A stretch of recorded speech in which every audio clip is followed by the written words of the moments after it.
Hindi ko tatapusin ng Lord yung taong 2022 na walang mangyayari sa buhay ko, lalo na sa gawain ng Panginoon.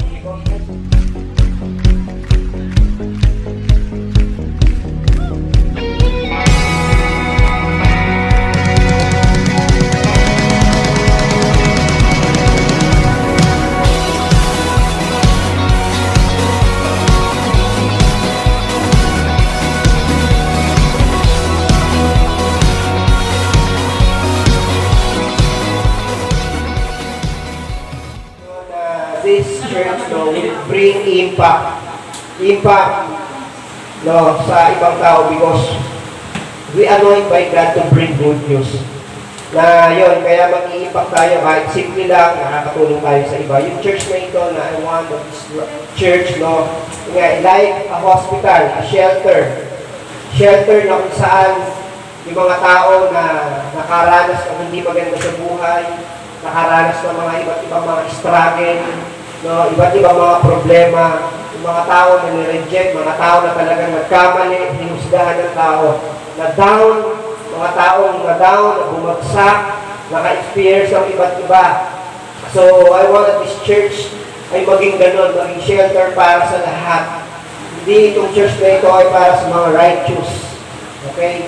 Because I believe, God will not come to the world not for the righteous, but Jesus come and died for all the sinners. Amen? Because the Bible tells us, okay, yung daw mga tao na walang sakit ay hindi kailangan ng doktor. Ang kailangan ng doktor ay yung merong may mga sakit. Di ba? Tama ba? So, ibig sabihin, gano'n ang Panginoon. Amen? Kaya, I don't want that this church is feeling righteous. Diba? Na there is no room for people na nagkamali, there is no room, there is no place for those people na talagang nag-fail sa buhay. Because I believe we are all failed, right? That's why we need Jesus. Tama ba? We need Jesus sa buhay po natin. Kaya dito dapat masettle natin sa isip natin. Now, God teaching us, rebuking us and correcting us. Okay, to train also ng Panginoon. Amen? Hindi yung mananatili tayo na nandun sa situation, but mararanasan natin ang pagmamahal ng Panginoon. Amen ba? Amen ba mga kapatid? So therefore, I want bawat isa na matuto. Huwag natin kakalimutan ng ibang tao na katulad din natin, na minsan nagkamali, na down, nakaranas ng hindi maganda. Para sa akin, isa tayo, ikaw at ako na pwedeng gamitin ng Panginoon para sa iba. Amen ba? Because we are anointed by God. Ibig sabihin, commission, tinalaga ng Panginoon to bring good news. Kaya nga itong simbahan natin, tinatanggap natin ang bawat isa na nangangailangan ng pagmamahal ng Panginoon. Amen ba? So, kaya sabihin mo sa katabi mo, naniniwala ako sa kakayahan mo. Amen? I believe in you. Hindi mo, I believe in you. Kaya gagamitin ka ni Lord. Diba? Tama ba? Tama ba? We need to believe sa katabi mo. Huwag kang magdadoubt dyan. Kayang gamitin niya ng Panginoon. Katulad po ng pag-aaralan natin sa umagang ito. Story ito na merong 4 na tao na kalalakihan na nakaranas ng hindi maganda sa buhay. Okay, feeling rejected. Pero itong 4 na ito, ginamit ng Panginoon to bring victory and bring good news to the Israelites during that time na talagang nasa panganib ang buhay nila. During that time na ang Israelite doon sa Samaria ay merong matinding famine na kinaharap, nagugutom sila. Okay? So itong 4 na to, you will be shocked for yung situation ng 4 na ito. Kaya alam niyo mga kapatid, kaya dito sa church, although we are simple church, simpleng tao tayo, pero pagdating sa invitation, pagdating sa kaluluwa, pagdating sa training, pagdating sa sharing ng salita ng Panginoon, dapat hindi tayo simple. Amen? Gusto ko hindi ka simple at ako, at ang church ay hindi simple pagdating sa gawain ng Panginoon, pagdating sa evangelism, pagdating sa invitation ng kaluluwa, pagdating sa mga training. Dapat ibang level tayo. Amen? Hindi tayo simple pag-usapang kaluluwa na. Hallelujah. Kaya I'm so thankful sa Panginoon to all of you. Amen? Salamat sa Panginoon sa bawat isa. Kaya salamat sa inyo. Para sa akin, all of you guys is the best. Amen? You are the best. Because I believe meron kang potential para gamitin ng Panginoon. Amen ba? So, be thankful to the people next to you. Salamat ka sa katabi mo. Amen? Salamat sa iyo. Salamat sa iyo. Kahit ganyan yan, magpasalamat tayo. Amen? Amen? So let me start to read last Sunday statement. Sabi ko dito, you have encountered people who want to accuse you, but that's not God. Gusto ko ito kasi makita natin na magkaiba talaga ang Diyos at ang tao. Di ba? Because He want to restore and empower you to live a better life. Ang tao kasi maraming mga negative na ibabato sa iyo. Amen? At ang tao, kailangan gusto ng praises. Yung mga praises ba? Alam mo yung praises? Yung mga inaangat mo yung tao, gusto, lagi mo napupuri, pag di mo napuri, nagagalit, di ba? Yung mga ganun tao, gusto, napapansin palagi. So, most of all, ang mga tao, karamihan talaga maraming nasasabing negative sa buhay natin. Nakagawa ka ng maganda, 10 maganda, 20 ang mali. Tama ba? Amen? Nakagawa ka ng 10 tama, 12 yung maling na bilang sa'yo. Tama ba? So parang yung nagawa mong tama, natatabunan ng mga mali. Diba? Kasi nga, ganyan yung tao na kung saan yung pananaw at pananaw nila. Iba ang Diyos. Iba ang Diyos. Amen. Tama ba? Iba ang Diyos po sa atin. Ang Diyos kasi, iba. Iba magmahal, iba magpatawad, iba kumupok. Diba? Ang tao pag kinupok ka, may kapalit. Diba? Ang tao pag nagmahal, may kapalit. Ang Diyos, simple lang ang palit. Okay? So, yun nga people simply just, ang bilis mag-accuse. Tama ba? Ang yung naranasan. Sobrang ang bilis mag-accuse. Ibig sabihin mag-accuse yung maakusahan ka, diba? Mag-judge ka. Hindi, kung nagkamali ka na, sisihin ka pa. Kami na mo yan gano'n. Diba? Alam nyo, karamihan sa mga Kristiyano pa. Hindi lang mga unbeliever. Karamihan din, mga Kristiyano na dami nang alam sa Bible, every Sunday nasa simbahan na yan, diba? Ginagamit pa. They simply accuse people. Diba? May mga narinig ako niya na minsan may mga tagal mo ng Kristiyano, ba't ganyan ka pa? Para sa akin, dapat hindi ganun tayo. Amen? Tama ba? Tama ba? Because naniniwala ako, ikaw at ako. Tama ba? Sabihin mo sa katabi mo, under construction by God. Sino naniniwala doon? Na we are under construction. Tama ba? Because lagi tayong tempted doon sa pagkakamali. Kaya lang Diyos, patuloy tayong inaayos. Kaya yung sa inyo nung pag yung lumago kayo, nagkaroon kayo ng position, nagamit kayo ng Panginoon, dapat always be humble. Hindi nangahamak kayo kasi mga ibang Kristyano na nangahamak ng kapwa, mananampalataya. Amen ba? Tama ba? Especially, nagkamali ka, nag-down ka, may nagawa kang hindi maganda. Dapat tayo laging andoon sa baba na always helping people to live up, not to down. Amen? Amen ba? Kaya yun ang maipagmamalaki natin sa gawain ng Panginoon sa lugar na ito. Amen ba?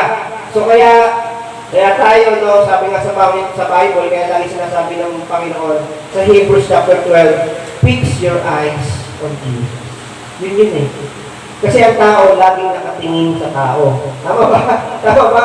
Ang Panginoon gusto niya, itingin mo sa akin. Para hindi mo nakikita yung pagkakamali ng katabi mo. Hindi mo nakikita yung pagkakamali ng ibang tao. Amen ba? Always look our eyes to Jesus. Bakit? Sabi doon, because Jesus, the author and perfecter of our faith. Amen? So kaya, siyempre tayo madalas nagkakamali. Amen ba? Kaya nga sa Panginoon lang tayo laging tumingin. Amen? Maganda pag-uusapan natin dito mga kapatid, no? So, itong pag-uusapan natin, itong mga tao na to na talagang itinakwil. Tao na kung saan hindi pwedeng makasalamuha sa ibang tao. Tao na kung saan pinandibirihan. Tao na kung saan ay meron silang na-accuse at curse na naranasan nila sa kanilang buhay. But amazingly, ginamit sila ng Diyos for the good news. Good news na magdadala doon sa bayan ng Israel. Amen? So, I would like to share the 4 men Okay, with leprosy. Okay, matutuhan po natin yan sa 2 Kings chapter 7. Pangalawang hari sa Old Testament po yan. Verse 3. Now there were 4 men with leprosy. Ang pinapakilala po ngayon ng Panginoon, okay, sa 2 Kings chapter 7, verse 3. NIV translation, pinapakilala po dito ng Panginoon ng Bible na mayroong 4 na kalalakihan na may sakit na leprosy. So, the entrance of, now there were 4 men with leprosy at the entrance of the city gate. They said to each other, "Why stay here until we die?" Verse 4, "If we say we will go into the city, the famine is there, and we will die. And if we stay here, we will die. So let's go over the camp of the Arameans and surrender. If they spare us, we live. If they kill us, then we die." Kaya yung situation ng 4. So nandun sila sa labas ng city gate ng Samaria. Sa Samaria po ito. So sabi nila, kung mag-i-stay tayo dito, mamamatay tayo sa gutom. Kung pupunta tayo sa city, mamamatay tayo because merong famine. May famine doon sa city. Okay? Kung mag-i-stay tayo, mamamatay tayo dito. Pag lumusog ang mga Aramean, mamamatay tayo sa digmaan. So therefore, let's go to the Aramean and surrender. So ano na, kaya buhay na to. Di ba? Sabi niya, pumunta tayo sa Aramean. Kung mahaawa sila, buhayin tayo. Kung hindi, we all die. Kasi ganun yan eh. Okay? So number 5. Verse 5, "At thus they got up." So ma-disyerto, maalikabok, mausok. Yan, hindi mo makita yung paligid. They got up and went to the camp of Aramean. When they reached the ends of the camp, not a man was there. Imagine, wala doon kaisa-isang tao. Verse 6, yung pala, "For the Lord caused the Aramean to hear the sound of chariot and horses and great army, so that they said to the one another, 'Look, the king of Israel has hired the Hittite and Egyptian king to attack us.' So they got up and fled in the dust and abandoned their tents and their horses and donkey. They left the camp as it was and ran for their lives." Verse 8, "The men who had leprosy reached the edge of the camp, entered one of the tent and ate brands. Then they looked silver, gold, and clothes, and went off and hid them. They returned and entered another tent and took something from it and hid them also." Verse 9, last verse. "Then they said to each other, 'What we're doing is not right. This is the day of good news, and we are keeping it to ourselves. If we wait until daylight, punishment will overtake us." Sabi nila, let's go at once and report this to the royal. Alam mo, maintindihan niyo yung context pag binasa niyo yung verse 1 and 2. Ito po yung prophesied ni Prophet Elisha. Elisha po, hindi Elijah. Elisha. Okay, during that time na mayroong good news na parating sa Israel, sa Samaria. Okay, na talagang matitikman nila yung, kasi may famine sila during that time. Kaya lang, dun sa prophecy ni Elisha, yung kanang kamay ng hari, hindi naniniwala. Kaya may prophecy siya dito, pag binasa natin sa malang verse, hindi mo masusumpungan yung blessing ng Panginoon. Alam niyo kung bakit? Ano nangyari doon sa kanang kamay ng hari? Pag binasa natin sa last verse, mamaya po. Okay? So this chapter is about the prophecy of Elisha for the people of northern Israel. May good news na darating para sa kanila. Pero yung time na yun, this is the time na puno-puno sila ng doubt because, lahat sila mamamatay sa famine, sa gutom, lack of foods. Alam niyo kung bakit? Kasi during that time, nakakulong sila doon sa city, hindi sila makalabas. Nakakulong lang sila. Hindi sila bakit? Paglabas nila, may army na naghihintay sa kanila. Diba? Tapos, wala kayo makapapasok na pagkain. So, nagugutom sila ngayon, may famine pa, diba? So, ngayon, andun na sila sa territory. Only the 4 leprosy andun sa labas ng gate. Kaya alam niyo kung bakit sila nasa labas? Pinakwil sila. Hindi sila pwedeng maksilamuha kasi nakakahawa yung sakit nila. Kaya nandun lang sila sa labas ng city gate. Naghahantay sila kung kailan sila mamamatay. Wala silang pagkain. Okay? Pag pumunta sila dito, may tigman, maaari silang mamatay. Pag lumusog ang Aramean, sila kagad ang tatamaan. So patay sila, wala silang kalalagyan. Kasi during that time, itong leprosy, Sila yung yung mga sinumpa during that time. Curse, ibig sabihin, sobrang, yung sinner sila dito. Talagang tinakwil sila, hindi sila pwedeng makasilabuha sa ibang tao. So ano tawag doon? Parang outcast, outcast po sila. Pero itong apat na to, brave to. Matindi. So sila, meron silang, dito na uso yung cell group. Yan. Dito na uso yung cell group, yung mga small group. May apat na lang cell group. Itong apat na to, mamamatay na. Di ba? Malapit na ito wala na pag-asa to. May sakit na itong mga to eh. Di ba naghihintay na lang sila ng pagkamatay nila. So hindi sila makapasok sa loob. Dahil meron sila nakakahawang sakit. So dalawang bagay po ang pamimilian nila. Okay? Kung mananatili sila doon, mamamatay sila sa gutom. Hindi sila makakapasok sa loob. At kung mananatili sila dito, pag sumala kay Aramia, mamamatay din sila. No choice.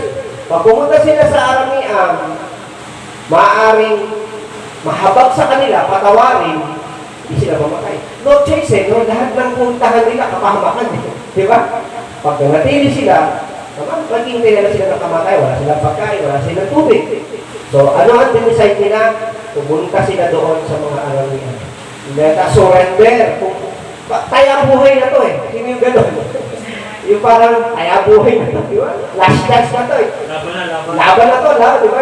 Laban na to, di ba? Sino yung gano'n? Inilaban na. Di ba? Ilaban na natin yung kalabaw, makapag-abroad lang, di ba? Yeah, nakakwentuhan ko yung bago sa amin. Nahayag na, pero naabutan ng pandemya kabalik. Sinanda yung nagsanda ng pala isla para na makapapunta. Hindi na nag-lending. Eh, sobrang mahal doon ng lending ngayon. Makapot na mga 100 plus. No, di ba? Grabe. Okay, so, ano na lang na sinanda na yung pala isla, di ba? Kasi talagang lugi na ako pala isla, di ba? Sino yun? Kaya na lahat, di ba? So, in the middle of great problem, matututunan tayo. They got up to one solution. They used to go to Aramia and surrender. Without knowing that something good happened for their lives. Alam niyo mga kapatid, in the middle of our problems, maniwala kayo, kahit may mga problema at sitwasyon na hindi maganda, merong good news na mangyayari, may magandang mangyayari sa buhay natin. In the middle of great panic. So sa gitna ng kalagitnaan ng trouble nila, tingnan nyo, they never stay on what they are present situation. Hindi sila nanatili doon sa sitwasyon nila. May sakit na nga sila eh. Let's say self-group eh. Kaya ito yung mga tawag na minsan mga mamamatay na cell group. Di ba? Tayo, di ba? Namatay na ng mga cell group. Ando na lang sila sa circle. Apat kasi ito eh. So, cell group, di ba? May cell group sila dito. So, ngayon, nag-isip sila, wala na silang pupuntahan. Hindi sila makakapasok. Makapasok man sila, patay din kasi may famine sa loob. Sa labas, may famine din, walang pagkain. Tapos, sa kabila, may tigmaan. Pag sumala yung Arabian sa Mara, sa Israel, tepok sila. Sila yung frontliner eh. Sa labas lang sila ng gate city eh. Okay? So, hindi sila nag-stay sa labas ng gate of Samaria. At naghintay lang hanggang mamatay. Meron silang ginawa. May tumayo sa kanila na nag-encourage sa iba. May pag-asa tayo. May pag-asa na mabuhay ang cell group. May pag-asa na mabuhay ang momentum. May pag-asa na lumago ang church, sabi ng isa. Let us, I want to encourage all of you. May gagawin tayo. Sumama kayo. Baka isa kayo sa akin. Tara, punta tayo sa Aramia. Sumuko tayo nun. Sabi siguro ng pambihira ka naman. Pupunta tayo dyan, kalaban yan eh. Paano kung patayin tayo? Hindi. Sabi naman, hindi. Yung faith niya, sabi niya, hindi. Sumuko tayo sa kanila. Malay mo mahaba. Di buhayin tayo, pakawalan. Matakot yun, may sakit tayo eh. Sabi ng isa, paano kung patayin tayo? Huwag tayo magagawa. Kung hindi mahaba, lahat tayo, sabay-sabay mamamatay, basta tayo. Sama-sama kayo sa kanila. Hindi na self-group nila, no? Hindi naghihiwalay. Sa hirap at ginhawa. Eh, yung ibang mga cell group, di ba? Yung mga member, eh. Pag hirap, wala na, di ba? Pag ginhawa, andun. Tama ba? Eh sila, mamatay bang mabuhay, andun. Siguro, ang hindi nang tumatayong leader sa kanila eh. May mga opposition pa din sa apat na may mga opposition pa yan. May mga kumukontra, di ba? Sabi nga doon, paano kung mamatay tayo? Hindi na tayo. Di ba? So, di ba sabi sa verse 4, sundan niyo ako. Sabi doon, if we say we'll go into the city, the famine is there. Pumunta sila sa city, may famine. And if we stay here, we will die. Wala silang pagkain. Sabi niya, last option, sabi ng leader sa apat, let's go to the camp of the Aramean. Ito yung during that time, Assyria. Yan. Assyria po ito. Okay. And surrender. If they spare us, maawa sila sa atin, buhayin tayo. Eh kung hindi, papayin tayo. So in this situation, sa sitwasyon nila ngayon, maaaring meron sa kanila na their loose heart, nawalan ng pag-asa. Diba? Maaaring, yung iba talagang, dito na lang tayo. Hindi kaya lang tayo dito, hanggang mamatay tayo. Total, puro sakit na tayo, sinumpa tayo ng Diyos. Wala sa ating tumutulong, hindi tayo makasal na buha. Eh wala, kasi po sinumpa po yung may mga leprosy during that time. Ibig sabihin, curse sa kanilang pamilya yun. Sumpa, ang tingin sa kanila, sinumpa sila ng Diyos. Sobrang makasalanan sila, kaya sila may... Yun yung sign dati. Pag may leprosy, sinumpa, tinakwil ng Diyos. Amen? Antindi, no? So, ang tanging pag-asa na nila, doon sa verse 4, doon sa mga rin, para magmamakaawa ba sila? Mga ganun, di ba? Magmamakaawa. So, kung maawa sila, buhayin tayo. So, I believe with all my heart, mga kapatid, every one of us, ay merong kakayahang magamit ng Panginoon. Amen? May kakayahang magamit ng Panginoon sa kahit anong sitwasyon at kalalagayan na meron tayo sa ating buhay. Amen? Kaya personally, sobrang clear po sa akin na kahit anong mangyari, kahit anong sabihin at ibato ng ibang tao, malinaw na ang gawain ng Panginoon ay magpapatuloy at ito'y lalagi dahil ikaw at ako ay nagpapatuloy. Amen ba? Ulitin ko, malinaw po sa atin na ang gawain ng Panginoon ay magpapatuloy at ito ay lalago dahil tayo ay nagpapatuloy. Amen? Kaya in the middle of the situation, we are able to do good things for God. At meron kang pwedeng magawa para sa iba. Okay? Kaya tingnan mo yung katabi mo. Huwag mong i-underestimate yan. Amen? Tama ba? Or yung sarili mo, huwag mong i-underestimate, huwag mong maliitin yung katabi mo, yung sarili mo, yung ibang tao. Maniniwala kasi ako, meron tayong potential. Amen? Are you agree for that? Merong potential yung katabi mo. Amen? Kaya tayo bilang isang church, bilang isang naglilingkod, bilang isang OFW, paano tayo magagamit ng Panginoon, makagagawa ng magandang bagay sa gitna ng matinding problema, sa gitna ng matinding pangit na sitwasyon, sa matinding kalagitnaan ng sitwasyon na meron tayo. Just like the poor man with leprosy, ginamit sila ng Diyos for the good news. For the good news. Nabasa niyo sa verse 9? For the good news. So, alam naman natin na, yun na, inuli ko, leprosy is a sign of curse. But amazingly, this poor man, used by God for the good news na dadalhin doon sa mga Israel. Okay? So, paano tayo ngayon, ikaw at ako, paano tayo magdadala ng good news sa iba, magamit ang Panginoon sa sitwasyon na meron tayo, at bilang isang simbahan na in-appoint ng Panginoon ngayong Berman, okay, na magdala ng good news para sa gawain niya, ano yung gagawin natin? Ano yung ginawa ng apat na kailangan din natin i-apply at gawin bilang isang simbahan? Are you ready? Ano ang gagawin natin? Ano yung ginawa ng apat? Okay? Ano yung ginawa ng apat sa gitna ng kanilang matinding sitwasyon ng apat na to? Meron silang ginawa, okay? Meron silang ginawa. Number 1, sa 2 King chapter 7 verse 4. If we say we'll go into the city, the famine is there, and we will die. And if we die, if we stay here, we all die. So let's go over the camp of the army and surrender. And surrender. Ito po yung una nilang ginawa. Surrender. They surrender. Okay. Tayong lahat, number one, kailangan sumurrender tayo una sa Panginoon. Surrender to God, number one. Okay? Ang unang ginawa ng apat, they surrender. Punta tayo ng army at sumuko tayo. Number one, para sa akin, surrender to God.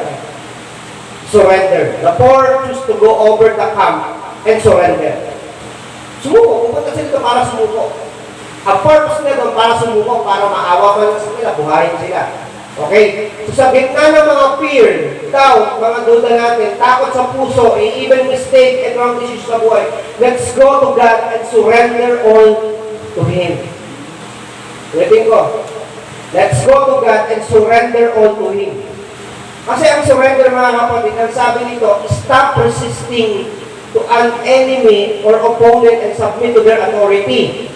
To admit that we have been defeated and want to stop fighting. Di ba? Sabi doon, napakalinaw. Hindi. So you admit that you are defeated at hindi ka nalalaban. In other words, mga kapatid, kung sa Panginoon tayo susuko, lahat ng bigat mo, lahat ng alalahanin mo, lahat ng takot natin sa buhay, ibig sabihin, you admit to God, okay, na in your personal life, you are always defeated, lagi kang talo pag sa sarili mo na. Na ina-admit mo na kailangan mo ang Panginoon sa buhay mo at handa ka magpasakop para sa Kanya. Yan po yung surrender.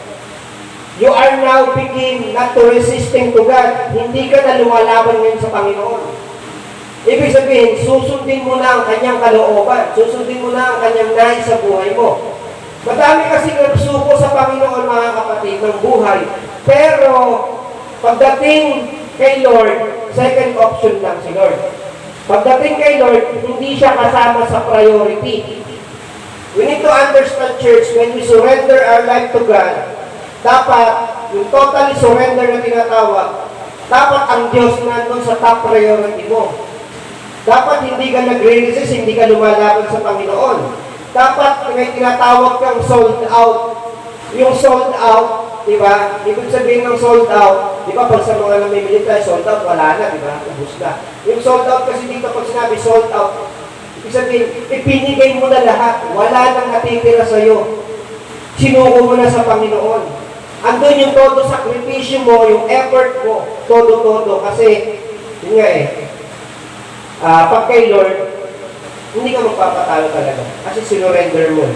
So, surrender to God is also, pangalawa, showing your complete trust in Him and believe in His promises. Yun po yung surrender na tinatawag. Kaya marami kasi mga Christian na nag-surrender sa Panginoon, hindi naman nagtitiwala, natatakot pa din. Ginagawa pa rin yung sa sarili kakayahan na instead of trusting to God, hindi, kaya ko to. Kaya ko to. Di ba? Nagdadaw sa pangako ng Panginoon. At yun nga, marami naman siya na totally surrender sa Panginoon, pero pagdating kay Lord, binabaliwala si Lord. Second option lang si Lord. Mas priority pa din niya yung mga gusto niya sa buhay. So we must learn to surrender and give it to God. Amen. Give it to God. Because the enemy seek every day, mga kapatid. The enemy seek, kung sinabi natin sana, every day. Na yun nga nilalagyan niya ng cloud yung mind natin, cloud yung mga worries, mga fear, mga doubt. Because the devil wants that there no room left for God sa buhay natin. Walang space ang Lord sa buhay. Gusto na makaawa, walang space ang Lord sa buhay natin. Okay? Tama ba? So dapat surrendering to God becomes a lifestyle of daily giving the all of Him. Araw-araw talaga dapat nagtitiwala tayo sa Panginoon. Just like the poor man with leprosy. Maaaring may mga negative sila sa isip nila na gustong mag-control. Na mag-stay na lang tayo dito. Total, mamamatay na lang tayo. Stay, hintayin na lang natin mamatay tayo dito. Dito na lang tayo. Nakakapatong, maglalakad pa tayo ng milya-milya. Huwag na dito na lang. Hintayin na lang natin dito. May mamabag tayo dito. Maghintay na lang tayo hanggang katapusan. Kaso hindi sila nag-stay Hindi sa negative atmosphere. Alam niyo, maraming mga Christian church na they all stay in negative. Kaya hindi lumalago, kaya hindi tayo nag-level up. Kasi nandun tayo sa negative atmosphere. Na pag may sinabi ang ibang tao, sobrang negative tayo, sobrang nai-influensyahan tayo. Amen? Amen ba? Kaya sa Panginoon mga kapatid, we surrender. Pag nag-surrender kasi tiyak, kaligtasan, tiyak ang tagumpay natin sa ating buhay. Amen? Amen ba? Amen yung apat. Una, subuko. Susuko lang sila. Without knowing, may naghihintay sa kanilang maganda. Di ba? Ano nangyari doon sa apat? Nag-party. Di ba? Pagpunta nila sa isang tent, nakita nila walang takot. Nakita nila yung mga fried chicken, lechong baka, di ba? Andun yung iba't ibang masasarap na alak, andun yung mga horses, andun lahat ng mga gamitan nila. Kasi alam, nagtakbuhan yung prophecy ni Elijah sa verse 1 to sa verse 1, tsaka ito, pag binasa nyo. Anong ginawa ni Lord? Akala ng mga Aramean, nag-heart ang Lord ng mga Egyptian. Di ba? Nakita niya na verse na, para sila labanan, akala nila napakadaming tumatakbo ng mga soldier. Hindi nila alam apat na may kapansakan. Tama ba? Baka yung isa, hila-hila pa rin eh. Di ba? Tama ba? Ito apat na ito, nagkukontrahan siguro ito eh. Nagkukontrahan eh. Pero may tumatayo lagi sa kanila. Di ba? Ano nangyari? May blessing. Nagpakasasasan, nagpakalasing lahat. Kinain nila doon. Mga fried chicken, ang dami. Kasi, kasi yun, nagtayo sila ng kampo doon. Siyempre, pag alam mo naman pagkampo, lahat doon, nandun ang pagkain, nakagamitan, nandun.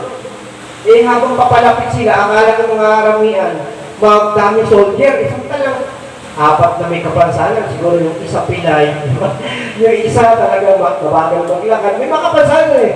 Diba, yung isa hinihita pa siguro, di ba? Yung isa naman, puro reklamo, di ba? Habang nagka, siguro na kayo dyan, di ba, yung mga Christian nila, di ba? Di ba, puro reklamo. Di ba, stay natin, nakakapagod ng layo, di ba, mga? Di ba, di ba? Ang mahal-mahal niyang kumain, di ba? Di ba? At dami mga nagre-reklamo eh. Yung isa, hindi, sunod kayo sa akin. No choice sila eh. No choice, sumunod sila. Ang ginawa nila una, surrender. Number 2, 2 King chapter 7, verse 5. Sabi doon, after surrendering, sabi niya, and thus they got up and went to the camp of Aramean. When they reached the edge of the camp, not a man was there. Number 2, ang unang purpose nila is to surrender to the Aramean. So, ang ginawa nila ng pangalawa, they got up. They get up. Okay? They get up. Ito mahalaga po sa atin ito. Get up. In the middle of great trouble, na nasa gitna sila ng matinding sitwasyon, ano ang gagawin nila? Instead of staying to the negative situation until we die, this poor man with leprosy get up. They get up. Nakakaupo sila dyan, nagpapakiramdaman, sabi ng isa, pare, nakakadiri naman yung sugat ko.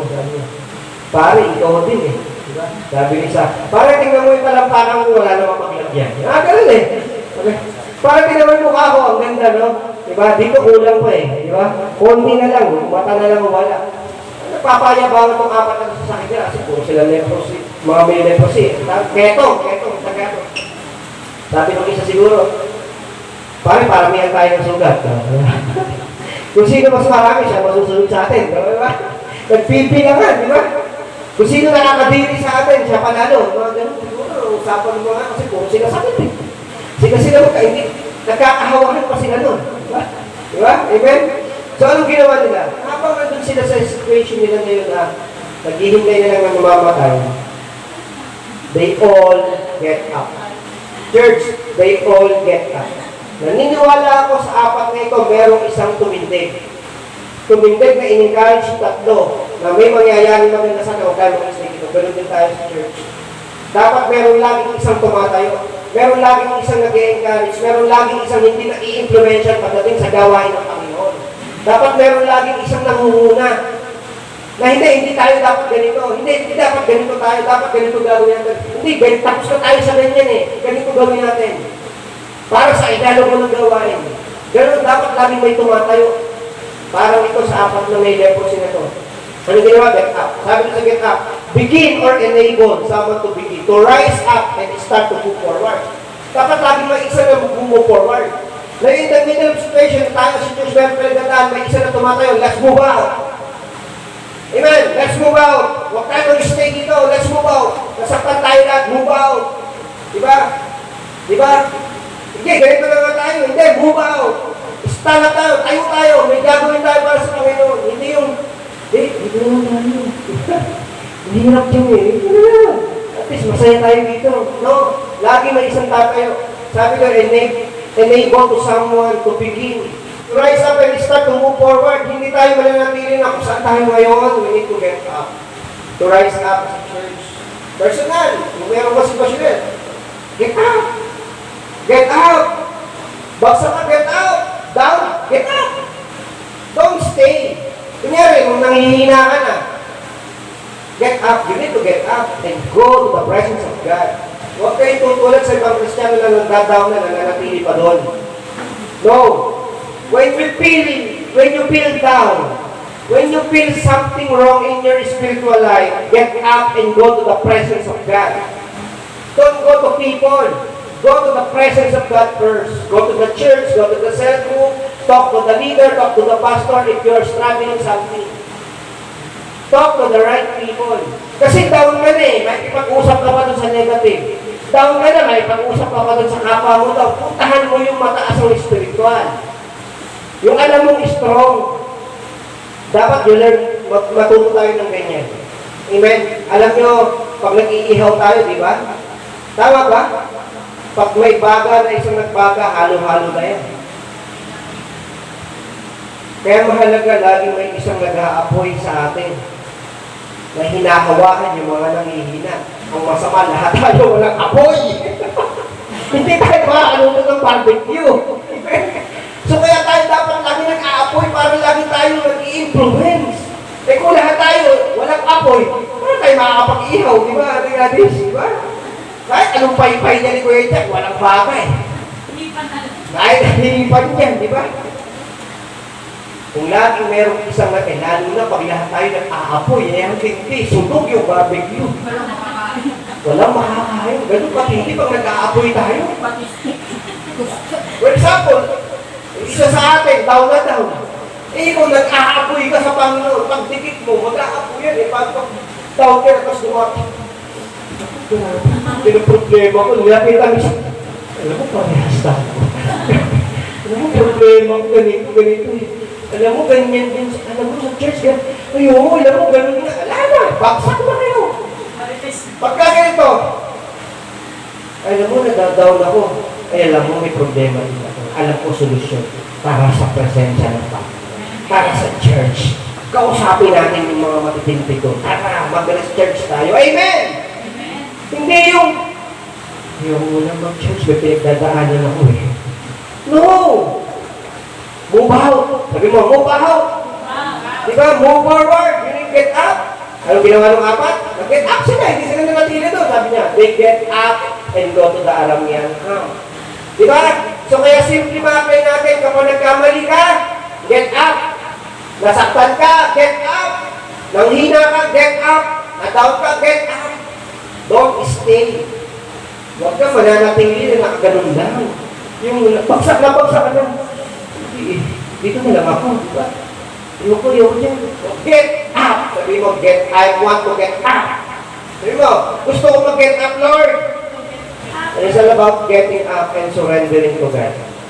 Sabi, 2 Corinthians 4:9, sabi ito, persecuted but not abandoned. Struck down but not destroyed. Napakagandang verse, no? 2 Corinthians chapter 4, verse 9. Persecuted but not abandoned. Struck down but not destroyed. Sabi po ni Apostle Paul. Sabi kabilaman ng panganib at mga problema sa buhay natin, hindi tayo iwanan ng Diyos. Amen! Bumagsak man tayo ng hina pero hindi tayo talunan. Sapagkat tayo, amen, when we get up, kasama po natin ang Panginoon. Amen. Surrender and then get up. Get up lang tayo mga kapatid. Number 3, last 2 Kings chapter 7 verse 9, yung last verse mo. Then they said to each other, ayan, they said to each other, ito na po yung time na nagse-celebrate na yung apat na itong mga may sakit na to. Itong time na to, parang wala na po silang sakit. Nabuhay na sila ng loob. Eh, wala mga kalaban. Parang sila na yung may-ari ng kampo nila. Lahat ng pinuntahan nila, nandun yung mga ginto, mga gold, lahat, nandun yung mga kayamanan, papunta nila natin, may mga anak, ang ginawa nila, nagpakalasik, nagpakainom-inom, kumain sila, nagpakabusog, kinuha nila lahat ng mga kayamanan. Pagdating sa verse 9, nag-usap-usap itong apat ito. Pagkatapos nilang mabusog, pagkatapos nilang pinagpala sila, nakakuha sila sa kanila na yun matik na yun Kasi, pagka gano'n, hindi nababawiin sa yun. Sa'yo na yun. Pagka sinugkuban ng mga territory, pag nakugkog mo isang territory, lahat ng nandun, sa'yo na. You are authorized na kumit lahat ng doon, kahit mga alipin nila, sa'yo na yun. Kasi nakugkog mo sila. Diba? Tama ba? So, sabi dito ng apat, sabi ng isa, ito na naman yung leader Mahalaga talaga may tumatayong leader sa atin. Hindi pwedeng walang leader. Pag walang leader, wala tayong direction. Wala tayong pupuntahan pag walang leader Tama ba? Pag lahat puro suggestion na walang leader ang tumatayo, walang mangyayari. Sabi nito, they said to each other, what we're doing is not right. Yun na. Sabi niya, hey, parang hindi yata tama yung ginagawa natin. Sabi niya isa, this is the day of good news. And we are all keeping it to ourselves. Kaya nga sa Tagalog. Verse 9, sabi ito. Ngunit naisip nila, hindi tama yata yung ginagawa natin. Magandang balita ito at hindi natin dapat sarilinin. Yun na. Magandang balita ito. Dapat hindi natin sarilinin. If we wait until daylight, punishment will overtake us. Pagka tayo naghintay dito, parurusahan tayo sa ginagawa natin. Sabi na naman ng isa, let's go at once. Let's go at once sila. And report this to the royal palace. Number 3. Do the right things. And let's go. Hindi ko na nalagay niya yung let's go. Nagahang yung computer. Ang dami kong nilalagay dyan. Let's go. And do the right things. In the middle of blessing yung apat, blessing yun Mga kapatid, blessing yun. Naisip nila, oops, teka lang. Parang may mali yata mga katropa. Hindi pa pwedeng tayo lang yung bine-bless ni Lord. Hindi pwedeng sa atin lang ito. We need to report to the palace. Alam niyo kung bakit i-report nila? Kasi kailangan i-report kasi kailangan may paming doon I-report nila yung nangyari doon na wala na silang kalaban. Kaya puntahan na nila. Okay? So gusto kong sabihin sa atin na when they experience blessing and victory sa buhay natin, pinagpalaan ng Panginoon, may nakuha kang blessing sa buhay mo, may good news na dumating sa iyo, don't keep it to your own self. Huwag mo lang sarilinin yung pagpapala na binibigyan ng Panginoon. Huwag mo lang sasarilinin yung good news ng Lord sa iyo. Yung magandang balitang ito, hindi mo dapat sinasarili lang. Amen. Sa gitna ng tagumpay ng mga blessing natin, huwag natin kakalimutan una ang Panginoon. Sa lahat na natatanggap natin sa kabutihan mula sa Diyos, pagmamahal ng Panginoon, pagpapatawad, huwag natin kakalimutan ng Diyos at ang ibang tao. Amen? Tama ba mga kapatid? Tama ba? No. Because the punishment, sabi niya, may punishment na darating sa atin pag sinolo natin ito. Dapat gano'n tayo sa church.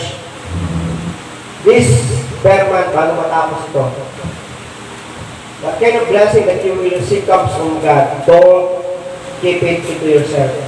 Amen? For example, may mga promise ng Panginoon tinapat sa'yo.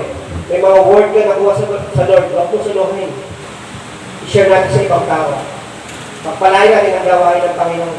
Let's invite people. Share the good news. Invite to come. Ganun lang gagawin natin. Amen. Every blessing na binibigay ng Lord, dapat laging kabahagi ang Panginoon. At ang blessing na yun, binibigay natin para sa iba. Para makakilala sila. Amen. Ganun. Ang formal na ito, matindi. Matindi sila. Hindi sila naging makasarili. Amen. Shiner nila yung pagpapala para sa kanilang mga kababayan na naghihirap. Naghihirap po sila. Pakita. Hindi sila makalabas. Akala nila, nung pa yung mga army yan, hindi nila kaya labanan. But these poor men with leprosy using by God to bring good news. Ano sabi dun sa verse 9, last verse? Sabi niya, this is the day of good news and we are keeping it to ourselves. Dapat wag natin sarilinin yung good news na ito, ibahagi natin, report natin sa palas, i-report, balita yung magandang nangyari. Na wala nang kalaban. Wala nang kalaban. Do the right thing. Church, let's do the right thing. Let's go. Do the right thing. Para sa karalan tayo. Amen. I will close by telling this, 2 Kings chapter 7, verse 3. Ito po ako magtatapos. Now there were 4 men with leprosy at entrance of the city gate. They said to each other, why stay here until we die? 4 na tao pinakilala na may leprosy at sinabi nila sa bawat isa, why stay here until we die? Sabi nila sa bawat isa, bakit tayo nag-iintay dito sa lugar na ito hanggang mamatay? Why stay here until we die? Sabi ng 4. Bakit ba tayo nag-i-stay dito para lang hanggang mamatay? Bakit? Bakit tayo nag-i-stay? Sabi ng 4. Let's do something. Amen. Why we still stay here? First question, bakit tayo nananatili dito hanggang ngayon?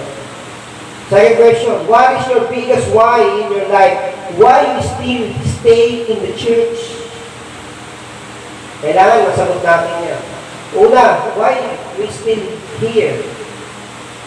Pangalawa, why is your biggest why? Yung malaki mong bakit sa buhay mo, bakit ka patuloy na nananatili sa gawain ng Panginoon? Amen? Alam nyo, the church need all of us. The same dun sa 4 na tao na to. Kailangan nila ang bawat isa. May mapagdesisyon nila bawat isa. Tayo ganun din. Sila yung ginamit ng Panginoon for the good news. Kaya ikaw at ako, pwedeng gamitin, ma-develop sa atin yung mag-come up tayo into one solution palagi concerning for the church. Concerning for the other people. Hindi kasi tayo nag-i-stay dito for nothing. Hindi lang tayo nag-i-stay, hindi lang tayo nag-i-stay dito for the personal gaining. Ano yun? Personal maturity, personal development, personal growth. Na habang lumalago, check this out, habang lumalago, habang nababago, habang nade-develop tayo, nagagamit tayo ng Panginoon. Amen? Nagagamit tayo ng Panginoon. Kaya dapat laging may nag-i-stand up sa atin. Nakatulad ng 4. Sabi dun sa verse 4, if we say we'll go into the city, the famine is there, and we will die. If we stay here, we will die also. Sabi niya, so let's go to the camp of army and surrender. If they spare us, we leave it, and they kill us, then we die. Kaya gusto kong sabihin sa ating mga kapatid, let's us, lahat tayo mag-go. Mag-go tayo. Kasi ang gawain ng Panginoon kailangan ng bawat isa. Amen? Hindi tayo nanatili dito para lang dun sa paglago lang natin. Habang lumalago tayo, natututo, nagagamit at nababago, natututunan natin na makipasan sa gawain ng Panginoon. Ma-develop yung puso natin na I need to help the church. I need to mobilize. I need to stay here because God has a purpose to me. Yung gano'n, na ma-develop natin, Lord, I'm staying here because you appointed me, you anointed me to bring good news. Lord, I am still here because you have a purpose in my life. Na Lord, nandito ako, dinala mo kasi may purpose ka sa buhay ko. Lord, use me. Dapat gano'n. Lord, use me. Gamitin ako ng Lord. Gamitin mo sa kahit anong kapamaraanan. Hindi mo man kaya mag-preach, pero kaya mo mag-invite. Go. Get up. Hindi mo kaya mag-share ng gospel, pero kaya mo mag-invite, invite. Hindi mo kayang Gumawa ng mga katulad ng ginagawa ng pastor, pero kaya mong tumulong sa gawain sa pamamagitan ng pagkakaloob, pagtulong, give to God. Amen? May gift ka ng encouragement, mag-encourage ka. Sabi ni Apostle Paul, if you have a gift of teaching, then teach. If you have a gift of giving, so give with all your heart and generous heart. Kung meron kang gift of prophesy, then prophesy with gentle. So, ibig sabihin, lahat tayo, may kanya-kanya pwedeng gawin. Ate Gladys, Ate Jermaine, Ate Kimi, lahat tayo. Meron pwedeng gawin na yung kaya mo lang, yun yung gagawin para sa tao. Huwag mong gagawin yung hindi mo kaya. Kasi mape-pressure ka yan. There will be a time na may pinapagawa ako kasi alam ko doon ka lang. Tanong niyo si Ate Che. Ate Man. Bakit si Ate Che nakakapag-preach na? Kasi pinapressure ko siya minsan. Kung kahit hindi nagsasabi yan, alam ko, nape-pressure yan. Ang dami kong pinapagawa. Pero ano lang lagi niya sinasabi? Ano lang attitude niya? Yes po. They always get up. She always go. So ano nangyari ngayon nakita niyo na ng Ate Che? Diba? Kaya na niya mag-preach. Kaya niya naman po. Si Ate may kaya na niya. How much more can you do? Bibili ka! Alam niyo, ang interest ng minsan yung kaya. Sir, mga pass, mga makikita ng ibang tao. Alisin natin yan. Pero si Ate Gladys, ang lang yan. Dito na ngayon eh. Gusto na akong palitan. Alam niyo, bukod sa akin, siya lang yung nagkaano sa akin. Siya lang yung nag-joke sa akin. Sila kaya siya, hindi ako pinipiro niya. Kaya dahil, pero ito, grabe, hindi mo ganito sa akin, di ba? Inumbuli ako ito eh. Pero alam niyo bakit? Kasi ginagamit ko siyang Panginoon. Tayo lahat. At naniniwala ako, bawat isa, why we still here. Kasi alam mo sa puso mo, na dito katigala ng Panginoon at gagamitin ng Panginoon. Amen? Do you feel that? Tama ba? Amen? Ako naniniwala eh. Naramdam mo na kaya nandito kasi may gagawin na doon sa buhay. Dito tutuparin ng Panginoon yung pangarap mo. Yung panalangin mo, dito tutuparin ng Panginoon. Di ba, Titan?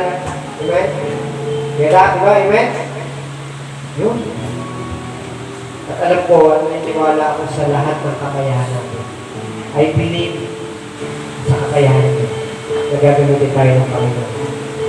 Kaya, as we close, tulad ng apat, let us unite. Lagi tayong tumindig para sa gawain ng Panginoon. Amen? Tulong-tulong. Lagi ating iisipin, para sa kailangan. Yung bang tipong nalulungkot ka pag wala si Ate Gladys, yung gano'n. O masaya kayo? Yung nalulungkot kayo pagka wala si Ate Kimi, di ba? Parang masaya ba? Di ba? Tulad yan, wala si Ate Sara, di ba? Nakakalungkot, di ba? Yung gano'n, parang naman natin na let us do our best na for this time, huwag tayong makakapahit mga kapatid na pag may na-invite tayo dito na tumating ng 1, 2 linggo, 3 linggo, huwag tayong papayag na hindi sila mag-church na isang buwan. I tell you, pag hindi sila mag-church na halos isang buwan, mahihirapan ka na maibalik yan dito. Marami na yung reason. Marami na yung reason. Kaya dapat tayo magtulong-tulong, we come up into one solution, follow up natin ito, pinawawala. Puntahan natin ito, kapitan natin ito ng ganito. Let us follow up. Yung bang dumating yung time na, diba, may fellowship kayo dito, diba? Uy, fellowship kami, diba? Magkaisa kayo. Alam natin yung iba, diba? Tara, bisitahin natin si ganito. Isang grupo tayo, diba? Magulat yun, diba? Ayan, tara. Hindi na tayo puro church. Nandun din tayo para din tayo sa labas. Amen? Sa loob na, pwede pa sa labas. Why? Because for one purpose. Para sa gawain ng Panginoon. Diba? Nag-fellowship, hindi may invite ako eh. Hindi may invite din ako. Pero invite tayo, fellowship tayo. Magbati ko tayo doon. Kahit pakita tayo loopan, di ba?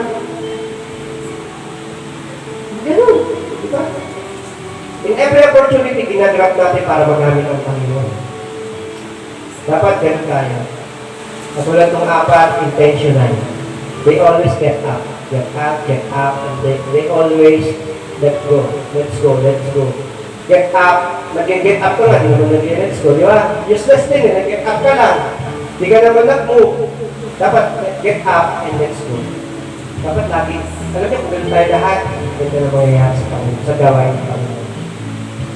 Amen? So, bago matapos ang month na ito, meron naman tayong lalabas na naman ulit tayo para mag-share na naman tayo ng gospel. Namigay na naman tayo ng trust. Every month na natin gagawin yan. Kasi ginagawa natin yan para sa gawain ng Panginoon. Amen? Kaya I want to tell you this na the church needs you. Need you. Yung gift mo, yung talent mo, kailangan ng church. Kailangan ng gawain ng Panginoon. Kaya ba't gusto ko ma-develop natin yung heart na gano'n na kung ikaw, lako, sama ka sa akin. Kailangan ka sa church. Sabi ganito, hindi, kahit sino ka, kahit alien ka, diba? Kaya, dapat kaya amuhay ko to, di ba? Hindi tayo mo, kaya, ano to, kapag anak ng Piccolo, di ba?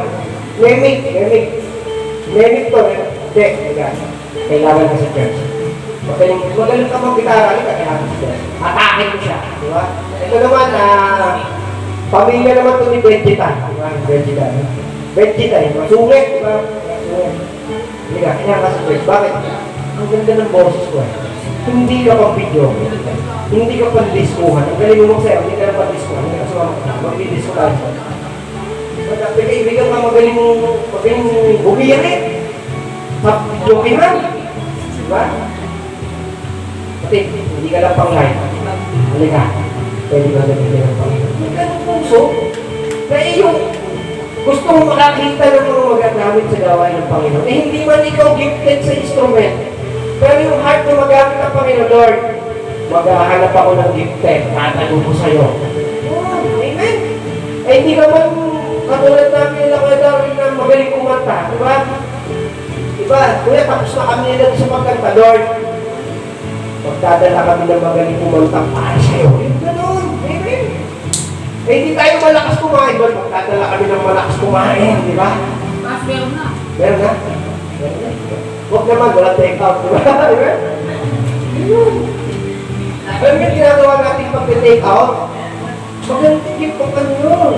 It's something na nakakatouch mo eh. Kahit di masarap, di ba? At least naaalala natin, remembrance, di ba? Nare-remember natin sila. Di ba? Tingnatis ko, wala na taga-sapit, no? Taga-sapit na, nung linggo naawa ako dito eh. Kung e-bike ng malit, at pamit na rin eh. Di mo siyang basura pa, di ba? Swallow eh. Yung mga basura doon ng hippo crop, sa kanya na yung punta eh. Di mo nakatikim, di ba? Yan yung example, di ba? Church, I want you to always be happy. Yung heart natin, laging ganun. Amen? Sama-sama. Let's all stand and let's all pray.